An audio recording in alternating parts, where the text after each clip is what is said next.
ప్రయాగ్రాజ్ యమునా గంగా సరస్వతి నదులు ఒకే చోట కలిసే మహాపుణ్యక్షేత్రం. 12 ఏళ్లకొకసారి జరిగే మహాకుంభమేళ అది ఇక్కడే. ముందుగా మన హైదరాబాద్ నుండి ప్రయాగ్రాజ్కి ఎలా వెళ్ళాలో చూద్దాం. ఇక్కడికి వెళ్ళాలంటే ప్రైవేట్ బస్సెస్ అండ్ ఫ్లైట్స్ కూడా అవైలబుల్గా ఉన్నాయి. ఎవరైతే ట్రైన్లో వెళ్ళాలనుకుంటున్నారో ఇవి వాటి డీటెయిల్స్. హైదరాబాద్ నుండి ప్రయాగ్రాజ్కి డైలీ ఒక ట్రైన్ అయితే నడుస్తుంది. అదే Secunderabad Danapur superfast express. Train number వచ్చేసి 12791. ఇది మార్నింగ్ 9:25కి స్టార్ట్ అవుతుంది. 24 అవర్స్ జర్నీ ఉంటుంది అండ్ నెక్స్ట్ డే మార్నింగ్ 10 o'clockకి ప్రయాగ్రాజ్కి రీచ్ అవుతాం. స్లీపర్ క్లాస్ ఫేర్ వచ్చేసి 650 రూపీస్. వీక్లీ ట్రైన్స్ కూడా ఉన్నాయి. దీనికి సంబంధించిన ట్రైన్ డీటెయిల్స్ అన్నీ కింద డిస్క్రిప్షన్లో పెడతాను, ఒకసారి అయితే చెక్ చేయండి. ఫైనల్గా ప్రయాగరాజ్ అయితే రీచ్ అయిపోయినా. మొన్న రాత్రి మార్నింగ్ 3 o'clock ట్రైన్ ఎక్కితే అక్కడ నుంచి నేను జబల్పూర్ వెళ్ళిన. జబల్పూర్ నుంచి వెళ్ళి మళ్ళీ ఇప్పుడు ప్రయాగరాజ్. నాకు డైరెక్ట్ కూడా ఉన్న ట్రైన్స్, కాకపోతే ఏంటంటే నాకు ఫుల్ ఉన్నాయి నేను బుక్ చేసుకున్న టైంలో. సో అట్లా అని చెప్పి నేను ఆల్రెడీ బుక్ చేసుకున్నాను. కాచిగూడ నుంచి వెళ్ళి జబల్పూర్ నుంచి వెళ్ళి మళ్ళీ ప్రయాగరాజ్. సో ఫైనల్గా నేను తిరంగా మొత్తం నాకు రూమ్ అయితే దొరికింది ఇక్కడ. ఈరోజు ఏందో అసలు మనకు ఆల్రెడీ నిన్న అక్కడ హోలీ అయిపోతుంది హైదరాబాద్లో, వీళ్ళు ఇక్కడ ఈరోజు హోలీ చేసుకుంటున్నారు. అండ్ ఇంకోటి ఇక్కడ ఓలా, ఊబర్, ర్యాపిడో ఈ సర్వీసెస్ అయితే ఉన్నాయి. No need to worry. 2 రోజుల నుంచి స్నానం లేదు, చూస్తుగా మొత్తం కర్రె ముఖము, బట్టలు అయితే మొత్తం పచ్చి అయిపోయినాయి. ఈరోజు హోలీ అని చెప్పినా కదా. సో పిల్లలు అయితే మొత్తం రోడ్ల మీద ఎక్కడ పడితే అక్కడ పాటలు పెట్టేసుకొని వచ్చిన వాళ్ళ మీద అందరినీ పటా కొట్టేస్తున్నారు. నీళ్ళు మొత్తం పచ్చి అయిపోయింది. నేను తీసుకున్న రూమ్ పేరు వచ్చేసి, ఈ హోటల్ పేరు వచ్చేసి హోటల్ రాజన్. ప్రయాగ్రాజ్ సంగం రైల్వే స్టేషన్కి ఒక 2 kilometers ఉంటుంది అనమాట. సో దీనికి నాకు 1000 రూపీస్ చార్జ్ చేసుకున్నారు. ఏసీ రూమ్ పర్లేదు, ఓకే. 1000 రూపీస్ అంటే ఓకే. టీవీ కూడా ఉంది అండ్ బాత్రూమ్ కూడా కొంచెం మీడియం ఉంది, ఓకే. చిన్నగా ఉంది రూమ్ అయితే. ఈ వీడియోని లైక్ చేయకపోతే ఫస్ట్ ఆఫ్ ఆల్ లైక్ చేయండి. అండ్ మీరు కనుక నా ఛానల్కి ఫస్ట్ టైం అయితే సబ్స్క్రైబ్ చేసుకోవడం మర్చిపోద్దు, ఓకేనా? So welcome back to my channel. This is Kondi Shobhan. How are you all? ఎలా ఉన్నారు?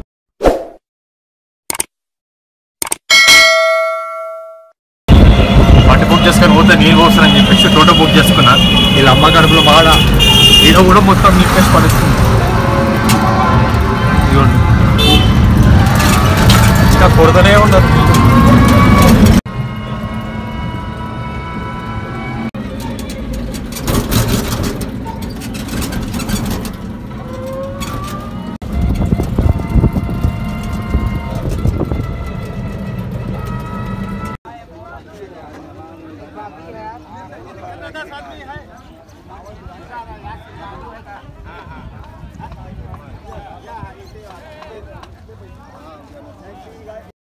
చాలా బిజినెస్ అని నడుస్తుంది ఇక్కడ మొత్తం. దాన్ని పట్టుకున్నంటే ఇక వందే ఎక్కాలి, మళ్ళీ వేరే దవ్వంది ఎక్కుద్ది. మొత్తం ఇట్లా రాగానే అంతా ఎగబడుతున్నారు. ఇంతకుముందు ఆ టోటోరు కూడా నేను మాట్లాడుతుందా అంటున్నాను నేను. అంటే వాళ్ళకి వీళ్ళకి మన కమిషన్ ఇట్లా ఉంటుందేమో. మనకి ఇక్కడనే డబ్బాలు కూడా అమ్ముతున్నారు. 5 liters, 2 liters, 1 liter కూడా ఉన్నది. అది మనం ఖాళీ తీసుకొని వెళ్ళి మనకు అక్కడ మధ్యలో వెళ్ళినాక అవి నింపుకొని మనం ఇంటికి కూడా తీసుకోవచ్చు అంట. అంటే కొంతమంది స్నానం చేసేటప్పుడు వాడుకుంటారు ఇంట్లో వాళ్ళు కూడా, కొంతమంది పొలాలు కూడా వేసుకుంటారు, మన ఇష్టం. నేను ఈ బుచ్చి డబ్బా తీసుకున్నా, జస్ట్ 20 రూపీస్ అంట. చలో ఇప్పుడు కోటికి లోపలికి వెళ్దాం. तो बहाव के खिलाफ भी तो चलना होता है, दोनों तरह चलना होता है. तो रुके होने और बहाव के होने का कोई फर्क थोड़ी पड़ता है.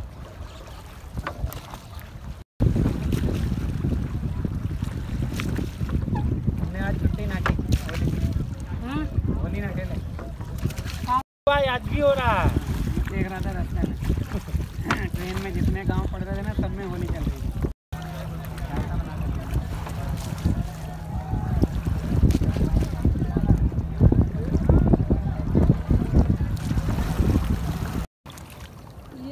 चली जाएगी सब. चलो ठंड में फुल आएगी.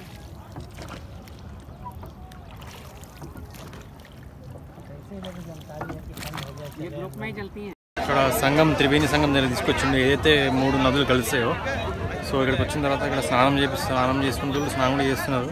నేనైతే ఏం చేస్తలేను, జస్ట్ ఆ డబ్బా కొనుక్కొచ్చుకునే కదా, దాంట్లోకి వెళ్ళి కొన్ని వాటర్ అయితే పట్టుకొని పోతా.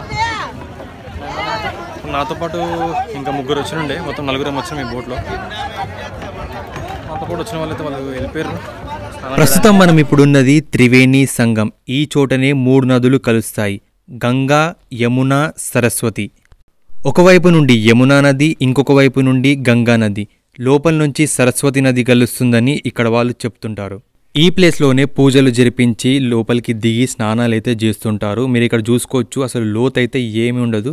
అందరు ఇక్కడ దిగి ఇక్కడే స్నానాలు అయితే చేస్తుంటారు.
అయిపోయింది, బోటింగ్ అయితే అయిపోయింది. మాతో పాటు వచ్చిన ఒక ఆంటీ ఉంది దాంట్లో. ఆమె అంటుంది, అరే నువ్వు కూడా స్నానం చేసుకోవచ్చు, ఇంత దూరం వచ్చినావు అని అంటే, ఇక నాకు ఎందుకో చేయబుద్ధి కావాలి. అంటే ఆల్రెడీ స్నానం చేసి వచ్చినా నేను రూమ్లో చేసినా, కానీ ఇక్కడ చేయాలి. అసలు మంచిది, కుంభమేళ అవుతుంది కదా ఇక్కడ, 12 సంవత్సరాలకు ఒకసారి అవుతుంది. అప్పుడైతే కొన్ని లక్షల మంది వస్తారంట ఇక్కడ స్నానాలు చేయడానికి. 50-60% మొత్తం అఘోరాలో ఉంటారంట అప్పుడు. స్టార్టింగ్లో నేను టోటో దిగంగానే మనకి ఫోర్ట్కి దగ్గర అనమాట, ఇక్కడ కనిపిస్తుంది చూసినారు. ఇక్కడ వస్తే మాత్రం అసలు టూ మచ్ రేట్లు చెప్తున్నారు. ఒక్కొక్కరికి 400 రూపీస్ అట్లా చెప్తున్నారు. షేరింగ్ వెళ్తేనేమో 400. ఒకవేళ మీరు గ్రూప్తో ఉంటే మాత్రం 3000, 4000 అట్లా చెప్తున్నారు. ఇష్టం వచ్చినట్టు రేట్లు చెప్తున్నారు.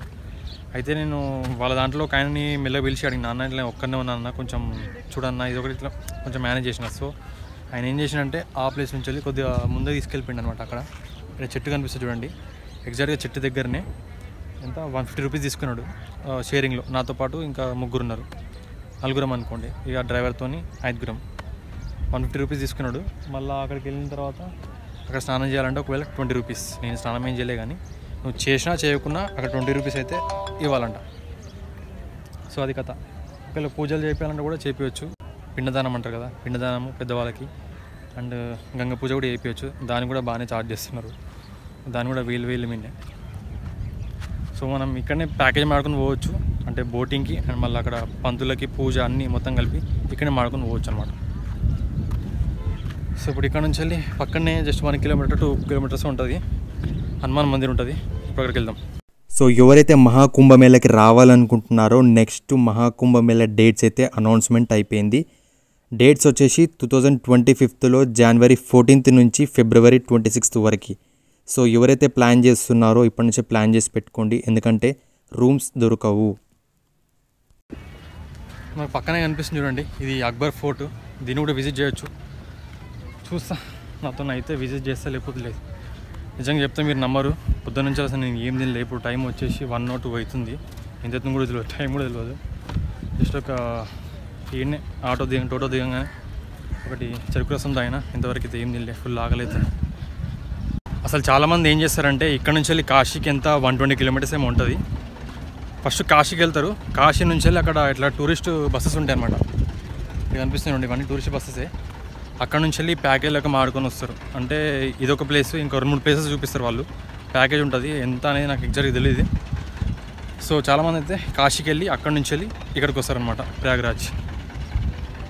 సో మనం కాశీకి అయితే వెళ్తలేం, కానీ ఇప్పుడు ఇక్కడ నుంచి వెళ్ళి మళ్ళీ అయోధ్య కదా.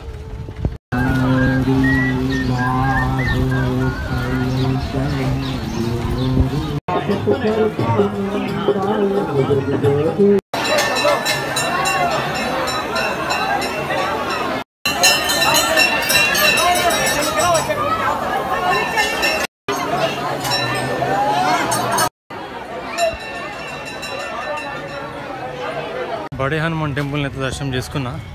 ఏం పబ్లిక్ ఉన్నారు భయ్యా, ఈరోజు పైగా ట్యూస్డే కదా, ఫుల్ పిచ్చ పబ్లిక్ ఉన్నారు. ఎవరికైనా మెడల నొప్పి కానీ నడుము నొప్పి కానీ ఉంటే ఆ టెంపుల్లో పోతే ఈజీగా సెట్ అయిపోతాయి. ఇట్లా పడతారు నూకేస్తున్నారు. బడే హనుమాన్ టెంపుల్లో దర్శనం చేసుకున్న తర్వాత శక్తిపీఠాల్లో అయిన ఒక్క శక్తిపీఠం మన ఇక్కడ ప్రయాగ్రాజ్లోనే ఉంది. ఇక్కడ వాళ్ళైతే దాన్ని ఆలోపి టెంపుల్ అని అంటారు, ఆలోపి మందిర్ అంటారు. సో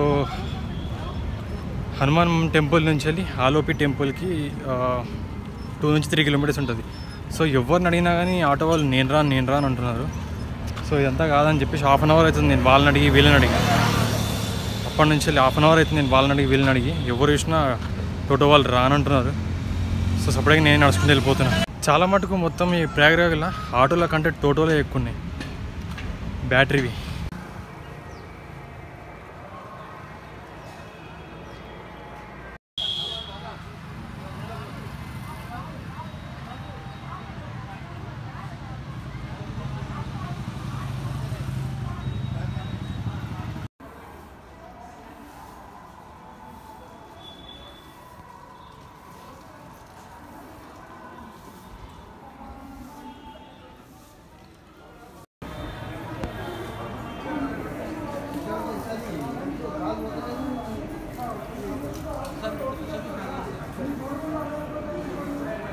ఈ టెంపుల్ వచ్చేసి అష్టాదశ టెంపుల్లో అయిన మహదేశ్వరి టెంపుల్. ఇది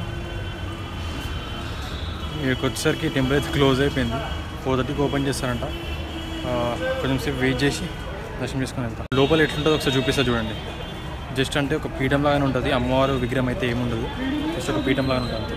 5:30 बजे 5:30 हाँ 4 बजे बोलते हैं। नहीं 4 बजे नहीं होगा। जय माता महाकाल।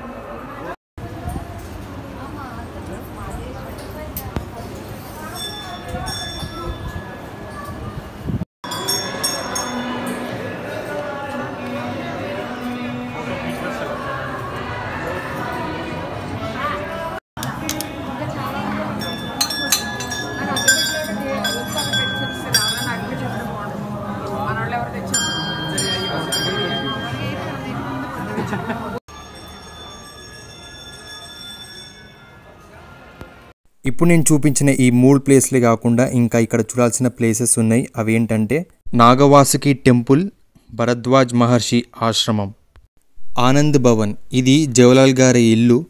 ఇందిరాగాంధీ ఈ ఇంట్లోనే జన్మించారంట. ప్రయాగ్రాజ్ నుండి కాశీ వెళ్ళే రూట్లో ఇంకొక ప్లేస్ అయితే ఉంటుంది, అదే సీతామహరి. అంటే సీతమ్మ తల్లి భూమి లోపలికి వెళ్తుంది కదా, అది ఈ ప్రదేశమే. ప్రయాగ్రాజ్ నుండి సీతామహరికి 15 కిలోమీటర్స్ అయితే ఉంటుంది. ప్రయాగ్రాజ్ నుండి కాశీ వెళ్ళే బస్సు పట్టుకొని మనము జంగీగంజ్లో దిగాల్సి ఉంటుంది. జంగీగంజ్లో మనకి షేరింగ్ ఆటోస్ అయితే ఉంటాయి. 14 కిలోమీటర్స్ ఉంటుంది జంగీగంజ్ నుండి సీతామహరికి. మీరు ఒకవేళ ప్రయాగ్రాజ్లో 1 డే నైట్ స్టే చేస్తున్నట్లయితే మీకు ఈ ప్లేసెస్ నేను సజెస్ట్ చేస్తాను. ఈ ప్లేస్ వచ్చేసి మొత్తం street food, all types of foods అయితే మనకి ఇక్కడ దొరికిపోతాయి. సో ఈ ప్లేస్ వచ్చేసి ప్రయాగ్రాజ్ జంక్షన్ రైల్వే స్టేషన్కి దగ్గరలో స్మార్ట్ బజార్ దగ్గర ఉంటుంది ఈ place.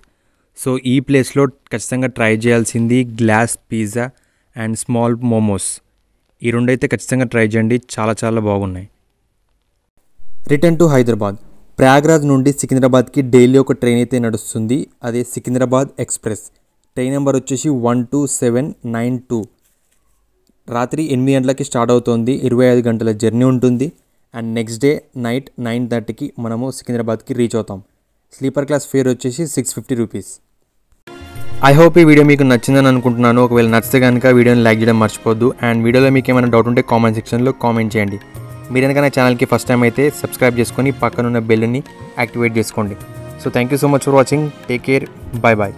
See you in the next video.